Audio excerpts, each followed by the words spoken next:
Mais vous l'aviez promis. Vous aviez dit que nous allions partir en vacances. Ce n'est pas juste. J'ai dit à tous mes copains que nous allions à Euro Disney. Ils ont même dit que j'inventais tout. Ce n'est pas juste. Vous l'aviez promis. Les parents de Nathan essaient d'expliquer que leurs plans ont changé. L'année dernière, quand ils ont prévu de partir en vacances à Disney, ils ne savaient pas que l'usine où travaille le père de Nathan fermerait ses portes et qu'il serait au chômage. Parfois même les parents ou les meilleurs amis peuvent faire des promesses qu'ils ne peuvent pas tenir. Ce n'est pas qu'ils veulent vous laisser tomber, mais ils ne peuvent pas contrôler des situations imprévues, comme le père de Nathan qui a perdu son travail. Écoutez ce que dit la parole de Dieu. Aucune de toutes les bonnes paroles prononcées sur vous par l'Éternel votre Dieu n'est restée sans effet. N'est-ce pas merveilleux de savoir que Dieu tient toujours ses promesses? Rien de ce qui arrive ne peut changer cela.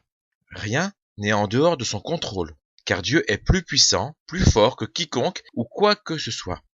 Dieu aime son peuple, ses promesses envers lui ne restent pas sans effet. Dieu aime son peuple qui est esclave en Égypte. Peut-être que certains pensent que Dieu les oublie. Non, Dieu tient ses promesses envers eux, il les délivrera, ils doivent lui faire confiance. Dieu a confié à Moïse la tâche de conduire le peuple hors d'Égypte. Dieu a promis d'être avec Moïse et de faire sortir le peuple. Dieu veut que Moïse lui fasse confiance. Dieu veut que tu lui fasses confiance. Dans la première leçon, nous avons appris que Dieu a promis que ceux qui placeront leur confiance dans le Seigneur Jésus seront délivrés de ce maître cruel, le péché. Fais-tu confiance au Seigneur Jésus-Christ? Ses promesses se réalisent toujours. Tu peux être sûr qu'un jour, tu seras au ciel avec lui, si tu lui fais confiance aujourd'hui. Pouvez-vous vous rappeler une certaine crainte de Moïse quand Dieu lui a dit d'aller vers Pharaon? Je ne sais pas bien parler. A dit Moïse. Il a appris qu'il pouvait faire confiance à Dieu pour résoudre ce problème. Qu'a répondu le Seigneur? Ton frère Aaron, il parle bien, lui. Parle-lui et dis-lui ce qu'il devra dire. Oui, moi, je serai avec vous deux quand vous parlerez et je vous montrerai ce que vous aurez à faire. Mais comment Moïse va-t-il trouver Aaron? Cela fait très très longtemps qu'il n'a vu aucun membre de sa famille. À cette époque, il n'y a pas de téléphone, pas de fax, pas d'internet pour rester en contact avec les autres. Il n'y a pas de poste pour délivrer des lettres ou des cartes postales. À nouveau, Dieu montre à Moïse qu'il peut lui faire confiance. Le Seigneur parle à Aaron et lui dit précisément où il peut rencontrer Moïse. Cela fait un grand voyage pour Aaron depuis l'Égypte jusqu'à Madian. Il n'a pas besoin de carte, Dieu guide Aaron. Si tu as mis ta confiance en Jésus comme sauveur, tu es un enfant de Dieu et il a promis de te guider. Comment Dieu guide-t-il ses enfants de nos jours? Dieu utilise sa parole, la Bible. La Bible ne te conduira pas dans un mauvais chemin.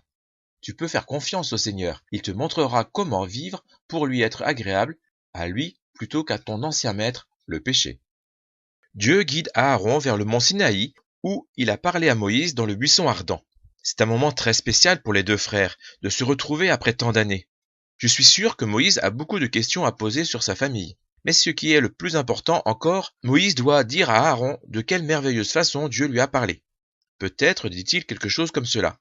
Oh, Aaron, le Dieu véritable de nos ancêtres m'a parlé depuis un buisson ardent sur cette montagne. Tu vas devoir parler pour moi. Je dois utiliser le bâton de berger pour, pour faire des signes afin que le peuple nous croie. Toi qui es enfant de Dieu, aimerais-tu que Dieu te parle de cette manière? Tu saurais exactement ce que tu dois faire. C'est de cette façon que Dieu a parlé à Moïse. Mais alors, tous les autres devaient écouter Moïse. Ils devaient dépendre de lui pour connaître les voies de Dieu. Aujourd'hui, chaque enfant de Dieu possède la parole de Dieu. Tout dans la Bible vient de Dieu et est pour lui. Cependant, si tu veux savoir ce que Dieu dit, tu dois lire la Bible régulièrement chaque jour. Tu dois la méditer, c'est-à-dire réfléchir à ce que tu lis, et avec l'aide de Dieu, la mettre en pratique dans ta vie. Rappelle-toi, c'est la parole de Dieu, tu peux lui faire confiance. Moïse et Aaron font confiance au Seigneur pour qu'il les guide. Les deux frères commencent leur long voyage vers l'Égypte. Peut-être que pendant ce temps, Aaron donne les dernières nouvelles de la famille à Moïse. Et sûrement Aaron veut-il tout connaître de la vie de Moïse à Madian. Qu'a-t-il fait pendant ces 40 dernières années? Ne pensez-vous pas que pendant longtemps ils ne parlent et ils ne pensent qu'à la tâche énorme que Dieu leur a confiée? Ils doivent convaincre les Israélites que Dieu les envoie pour faire sortir son peuple d'Égypte. Ils devront aussi aller voir Pharaon et lui dire de laisser le peuple de Dieu partir. Comment Pharaon réagira-t-il? Puis ils conduiront tout le peuple d'Israël hors d'Égypte vers un nouveau pays. Moïse et Aaron savent qu'ils doivent faire confiance au Seigneur de tout leur cœur, car lui seul peut convaincre Pharaon de laisser partir Israël. Seul le Seigneur peut les faire aller vers une nouvelle terre. Toi aussi, tu peux faire confiance au Seigneur de tout ton cœur. Lui seul peut te délivrer de l'esclavage du péché. Il est bon de se rappeler comment le Seigneur Jésus a vaincu le péché en mourant à la place du pécheur au calvaire et en revenant à la vie, simplement en lui faisant confiance. Tu peux vivre chaque jour de la façon dont il te parle dans sa parole. N'est-ce pas merveilleux de savoir que le Seigneur ne te laissera jamais tomber? Ses promesses se réalisent toujours. Il y a beaucoup d'excitation quand les deux hommes arrivent en Égypte. L'étranger qui est avec Aaron, n'est-il pas celui qui vivait comme un prince au palais? N'a-t-il pas essayé de nous aider en tuant un Égyptien? Pourquoi est-il là maintenant? Est-il notre libérateur? Moïse et Aaron rassemblent les chefs des Israélites. Aaron parle pour Moïse. Le Dieu de vos ancêtres est apparu à Moïse. Il a vu vos tourments en Égypte. Dieu a promis de vous faire sortir d'Égypte pour vous conduire vers une terre où il y aura plus de nourriture. Est-ce que cela peut être vrai? Se demande le peuple. Après toutes ces années, allons-nous vraiment quitter cet endroit terrible? C'est difficile à croire. Vous rappelez-vous les signes que Dieu a donnés à Moïse pour le peuple? Moïse jette son bâton au sol. Il devient un serpent. Il attrape la queue de serpent qui redevient un bâton. Moïse met sa main dans son manteau et il ressort couvert de lèpre. Il la remet dans son manteau, la retire, la lèpre a disparu. Pensez-vous que les chefs croient que Dieu a parlé à Moïse quand ils voient les miracles? Oui, ils croient, Je croirais si je voyais de tels miracles. penses-tu peut-être. Tu as entendu que le Seigneur Jésus peut te sauver et changer ta vie, mais tu as des doutes. Comment savoir que je peux lui faire confiance? Si seulement j'avais des signes comme les Israélites. Regarde autour de toi, le ciel, les montagnes, la mer. Pense à toutes les espèces d'animaux et de plantes dans le monde. Ne veux-tu pas faire confiance à celui qui est si grand et qui a créé tout cela?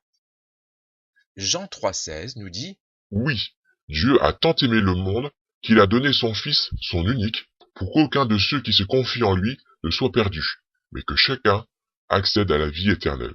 Pense surtout au Seigneur Jésus, le Fils unique de Dieu, mourant sous la croix pour sauver des pécheurs comme toi et moi. Dieu aimait tant son Fils. Et pourtant, il l'a donné afin que nous soyons sauvés. Tu ne verras pas des signes comme ceux que Dieu a donnés à Moïse pour les Israélites. Mais comment peux-tu douter de celui qui a tant fait pour toi? Assurément, tu peux croire. Les Israélites croient Moïse et Aaron, mais qu'en sera-t-il de Pharaon? Moïse et Aaron parlent avec assurance à Pharaon. Que disent-ils? Le Seigneur, Dieu d'Israël, te donne cet ordre. Laisse partir mon peuple. Comment Pharaon réagit-il? Quoi? Laisser partir les Israélites? Mais qui est ce Seigneur? Est-ce que je dois l'écouter, moi? Non, je ne connais pas le Seigneur. Alors je ne vous laisserai pas partir. Pharaon est en colère. Ces hommes empêchent le peuple de travailler dans les champs à faire des briques. Que fait-il alors? Ce jour-là, le roi appelle les Égyptiens qui surveillent les Israélites et les chefs d'équipe israélites. Voici ce qu'il leur commande. Avant, vous donniez de la paille aux Israélites pour faire des briques. Ne leur en donnez plus. Maintenant, ils iront la chercher eux-mêmes. Qu'est-ce que Dieu a dit à Moïse de faire? Moïse a obéi à Dieu. Il croit que Dieu l'a guidé pour secourir le peuple et pour aller vers Pharaon. Et cependant, la vie des Israélites est devenue plus difficile qu'avant. Le travail est plus dur maintenant parce qu'ils doivent aller ramasser la paille et faire autant de briques qu'avant. Dieu a-t-il échoué? Non. Dieu ne peut pas échouer. Le Seigneur est-il capable de délivrer son peuple de l'esclavage en Égypte? Oui, il a le pouvoir de les libérer. Est-ce que vous vous souvenez de la leçon de la dernière fois? Qui peut compléter la phrase suivante? Les voies de Dieu sont parfaites. Cependant, nous voyons que les voies de Dieu ne sont pas nos voies. De très nombreuses années après la mort de Moïse, le Seigneur Jésus est venu sur terre. Ses disciples avaient confiance en lui. Ils étaient sûrs qu'il était le Messie envoyé par Dieu. Combien ils ont dû être confus et effrayés quand le Seigneur Jésus a été arrêté, condamné et crucifié. Comment est-ce arrivé? C'était comme si le Seigneur avait échoué. Plus tard, ils ont compris. Le Seigneur Jésus-Christ devait souffrir et mourir à la place des pécheurs, afin que quiconque place sa confiance en lui soit affranchi. C'était la voie parfaite de Dieu. Après que le Seigneur Jésus fut ressuscité des morts, ils ont pu tous le voir. Ils ont compris. Mais en même temps, c'était très difficile et très troublant.